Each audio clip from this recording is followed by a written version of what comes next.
YouTube, another YouTube thing. YouTube has confirmed that it is experimenting with blocking some users with ad blockers enabled from watching videos on the platform. Spicy. Ooh. YouTube has previously addressed this issue, but it has been a few years since the last time. There's a screenshot of a YouTube notice to users with an ad block enabled that was posted to Reddit. That's just the YouTube logo. It says ad blockers are not allowed on YouTube. It looks like you may be using an ad blocker. Ads allow YouTube to stay free for billions of users worldwide. You can go ad-free with YouTube Premium, and creators can still get paid from your subscription. And then there's a button that says allow YouTube ads, and then there's another button that says try YouTube Premium. I don't know what allow YouTube ads would do. Maybe what have they like scripted away for your to disable the extension on that that domain? Must only work through Chrome or something. I don't know. I mean, most people are using Chrome, so maybe it works. Yeah, I don't know.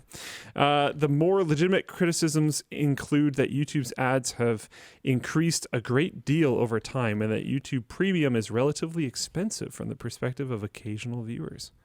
Discussion question: is there any better way to convince people to pay for content? No.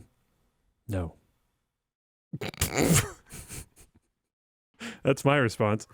I don't think, like, I'm not saying this is necessarily a good way, but I don't think there's a different way. Like, how do I even talk about this without starting some kind of firestorm? No, yeah, you're just gonna get wrecked. Because I think the entire. I wish I was wearing my ad block. Privateering shirt. Because the entire counter argument to me last time around was that if consuming the ads was the form of payment for consuming content on the platform, then Google would block ad blockers.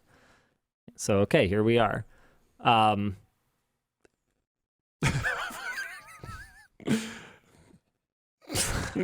don't know what else to tell you guys. And I believe the main defense at that time was, well, it's like not actually like in the terms or something. I guess it is now. I guess so. Is that better? I mean, yeah. Are we happy about this? It's one of those things where and people are saying like FloatPlay. I'm like, yeah, I think if people weren't subscribed on FloatPlay and they had ad block on YouTube and then this happens, I don't necessarily know that they're going to subscribe on FloatPlay. Like, these options have existed already. So if they weren't already subscribed to it, then that option is not the better way to convince people because it already existed. And I actually didn't say you may not use ad blockers. I mean, we've even talked about it in the past. We showed people how to set up a freaking pie hole. Yeah, we've shown multiple times how to set up these types of services. All I said was you've got to consider the consequences of your actions. Yeah. The consequences are real. The more people block ads, the more a platform will become actually not sustainable. They will introduce more draconian anti-ad blocking measures. That's just how it works. I don't make these rules. I am the messenger. Time to shoot. Please, no! Raise your weapons! Not shoot! Not shoot the messenger! I don't think they'll ever do anything about sponsor block, though. I don't know. That's not their thing, though. Yeah, I guess so. There's no actual financial incentive for them trying to block sponsor block. Yeah, that's true. It's hard to say. I mean, I wouldn't even put it past them to just say, look, we don't allow any extensions that interfere with the functionality of YouTube. Will that make YouTube a worse experience for some users? I mean, I don't think there's any denying I don't think it that. Technically does, though. It just skips you forward in the video, right? I genuinely haven't used it. I don't know what it does. Yeah, it skips around in the video. Yeah. But that's I just using timestamp functionality. It just wouldn't surprise me. Yeah, no, for sure. Yeah. But yeah, that's it is what it is. I'm not surprised. Every once in a while, I'll get like I'll be in my Google News thing, and I'll jump to a web page, and it's like, no, you can't watch this because I have it export to my browser, and it blah blah blah blah blah. You can't view this page unless you subscribe. It's not an ad blocking thing, but it's just like some news page that requires a subscription. Paygate or paywall. Yeah. And I'm like, okay, well, I'm not going to do that, so I'm going to leave. And the argument is like, oh, well, you lost their traffic, whatever. And it's like, yeah, but I'm also not taxing their service. And if I didn't pay and they didn't have ads and I did view it, how am I benefiting them? So like, I don't know that that's necessarily the wrong call for them. That might be the right call for them. Maybe this newspaper makes a bunch of money through subscriptions and it's better for them to operate that way. It's not my decision. Yep. It is my decision to just not pay it. Well, this is another like big controversy that I started when I said, look, the provider of the service or the product is the one who sets the price.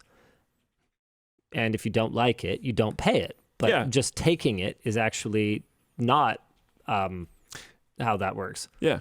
So like, I don't find some way to like break around that limitation. I just don't read the article. Just go find something else. There is an incredible amount of stuff on the internet. You really don't actually need to access that one thing. Truer words never spoken. It's like actually okay. There really is an incredible amount of stuff on the internet. Yeah. Your life will go on if you can't access that one video or article or whatever it is. Like you'll be fine. So I don't know. I don't have a lot to say about this. I am a YouTube Premium subscriber, so like this won't affect me. I watch a bunch of YouTube, so it's like, and I use YouTube Music. Yeah. I don't believe YouTube Music is the best, but it comes with YouTube Premium. Yep. And I'm not going to pay for anything else. Great value. So it is what it is. And when like I look at the bundle and I do consider that I do actually use YouTube Music all the time, like I run it for basically at least 8 hours a day because I use it for just background noise when I'm working. I get the value out of my YouTube Premium subscription for sure. Yeah, I don't know what to tell you guys. Other than this is what happens. And this is fair. Someone in Floatplane chat said, if you give someone something or a service, that will become an expectation. When it changes, people feel wronged. And that's legit. Yeah. So I could understand people that have used ad blockers on YouTube for like a decade it's now being blocked, being like, well, that's annoying.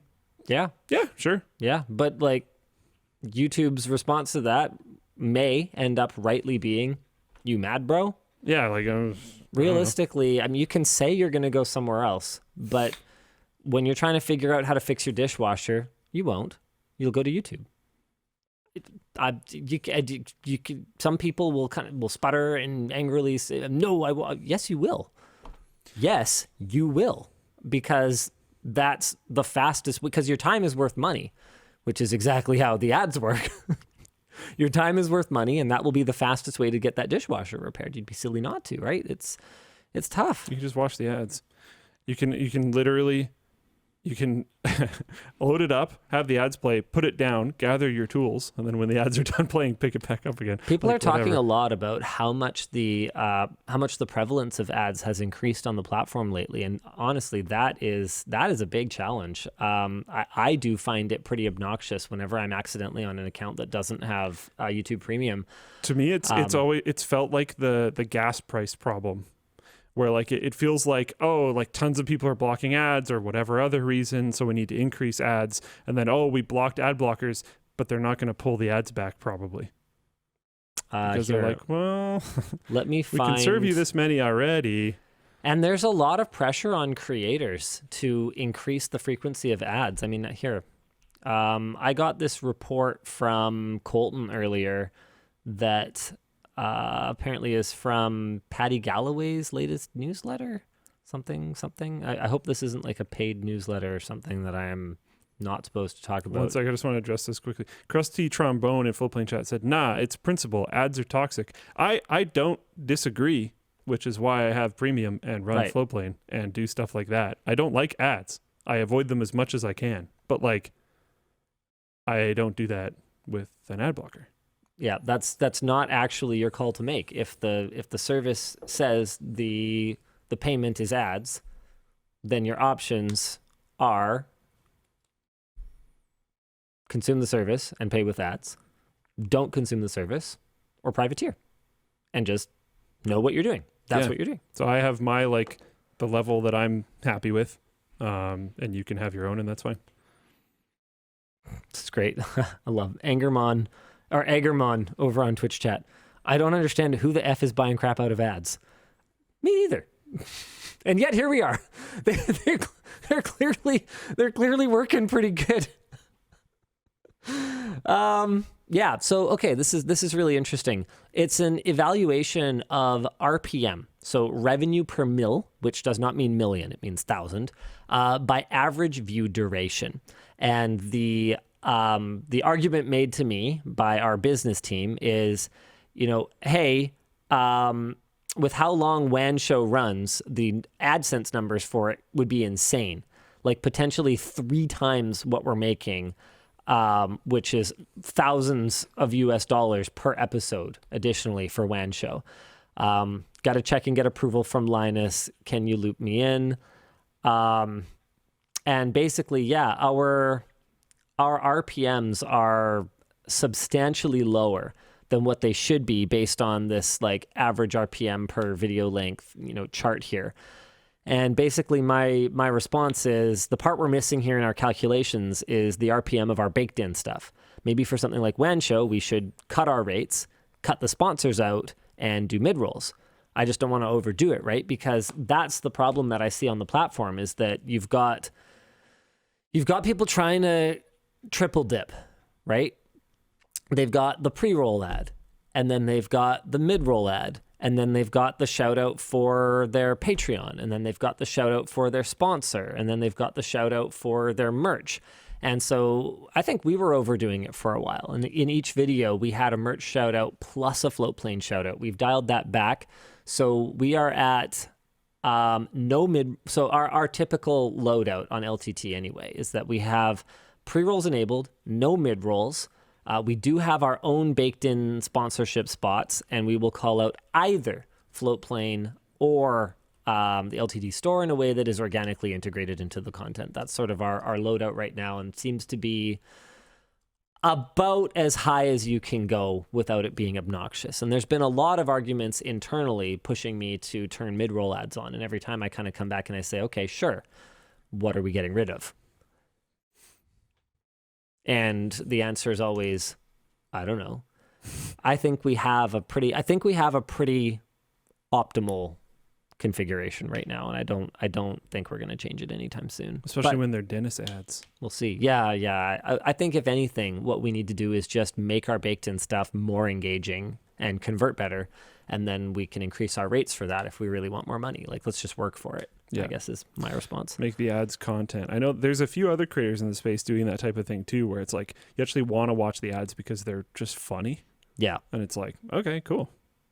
If you want to win me over that way, like, fair enough, in my opinion.